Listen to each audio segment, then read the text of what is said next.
आपकी इंडस्ट्री में, आपकी बॉलीवुड इंडस्ट्री में कई लोग चुनाव लड़ने जाते हैं और जमानत तक नहीं बच पाती है। दुनिया आपकी बॉलीवुड इंडस्ट्री की सच्चाई देख रही है, चाहे वो सुसाइड हो, हत्याकांड हो या ड्रग्स मैटर हो।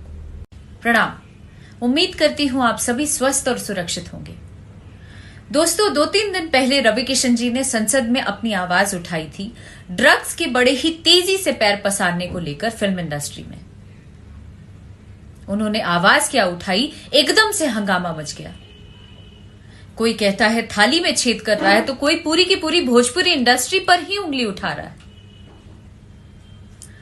मैं कहती हूं कि अगर इंडस्ट्री में कुछ सुधारने की कोई कोशिश कर रहा है या उसके लिए मांग कर रहा है, तो इसमें गलत क्या है। फिलहाल पूरा विश्व जया जी के बातों का जवाब दे रहा है। हो सकता है उनकी मजबूरी होगी, लेकिन मैं फिलहाल अनुभव सिन्हा जी के बातों का विरोध करने आई हूं, जो उन्होंने भोजपुरी फिल्म इंडस्ट्री के लिए नंगा नाच शब्द का प्रयोग किया। उस बात का जवाब देने आई हूं। अनुभव जी, आपको आपकी हालिया प्रदर्शित फिल्म थप्पड़ को लेकर जानते हैं हम लोग, और काफी ऐसा भी सुना है कि आप महिला सशक्तिकरण को लेकर काम करते हैं या उसके लिए लगे रहते हैं। फिर आपने इस तरीके का शब्द कैसे यूज कर लिया? आप तो अपने मातृभाषा को ही गाली दे रहे हैं। जहां तक मैंने सुना है कि आप बनारस से बिलोंग करते हैं और आपकी जो कंपनी है उसका नाम भी आपने बनारस मीडिया वर्क्स रखा हुआ है। बड़ा गर्व भी होता है कि आप हमारे क्षेत्र से आए एक अनुभवी, एक बड़ा नाम लेकर आज वेल स्टैब्लिश्ड हैं। लेकिन मैं आपको आपकी जानकारी के लिए बता दूं कि गुमनाम भोजपुरी इंडस्ट्री को किसी ने पहचान दिया, दिन रात खटकर, खून पसीना बहाकर एक वजूद दिया, तो वो हैं एक छोटे से जगह से आए रवि किशन जी।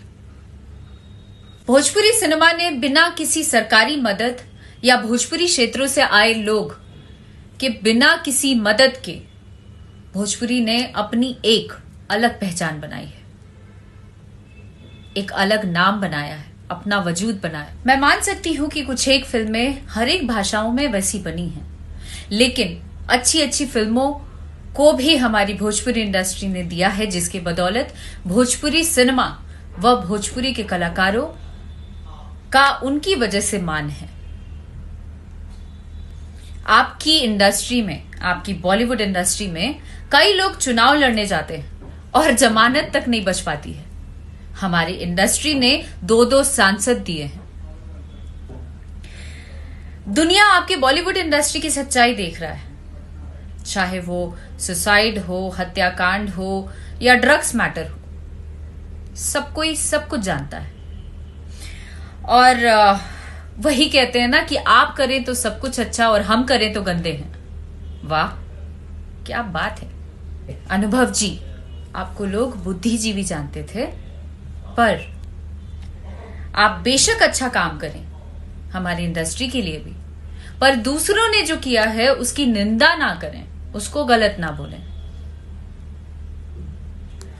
आपको हक है भोजपुरी के लिए अच्छा काम करने का, अच्छे गाने बनाने का, पर एक बात पूछें, आप तब कहां थे जब भोजपुरी की वैसी स्थिति नहीं थी?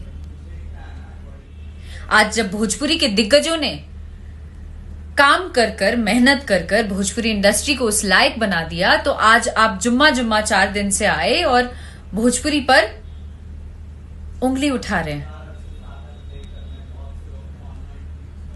जब भोजपुरी का व्यवसायीकरण हो गया, जब भोजपुरी की रिकवरीज आने लगी, अगर आप उस समय कुछ किए होते हमारी भोजपुरी इंडस्ट्री के लिए, जब कोई नहीं था, जब भोजपुरी बहुत ही गंदी स्थिति में थी, तब मैं आपको साधुवाद देती। कि आपने बहुत अच्छा काम किया बॉस। आप तो हमेशा से नेगेटिव बात करते आए हैं। आप पिछले 10 सालों से मोदी जी के भी खिलाफ हैं कि मोदी जी की गवर्नमेंट ना आए, पर हुआ क्या? उनकी ही सरकार चल रही है ना। इसलिए अनुभव जी, आपसे करबद्ध प्रार्थना है कि भोजपुरी इंडस्ट्री, जिससे लाखों लोगों की रोजी रोटी चल रही है, या 28 करोड़ भोजपुरी भाषियों का जो प्रतिनिधित्व कर रहा है, उसके लिए आप गलत ना बोलें प्लीज।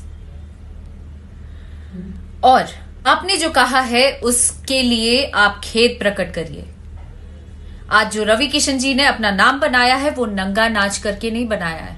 हमने या अन्य कलाकारों ने जो अपना नाम बनाया है वो नंगा नाच करके नहीं बनाया है। सबसे पहले आप अपनी इंडस्ट्री को देखें, उसमें झांकिए, उसके बाद किसी और पे उंगली उठाइए, यही कहूंगी। निंदा तब करिए जब आप उस काबिल हों। आपकी इंडस्ट्री में भोजपुरी इंडस्ट्री से ज्यादा नंगा नाच होता है। प्लीज इस बात का ध्यान रखें। धन्यवाद।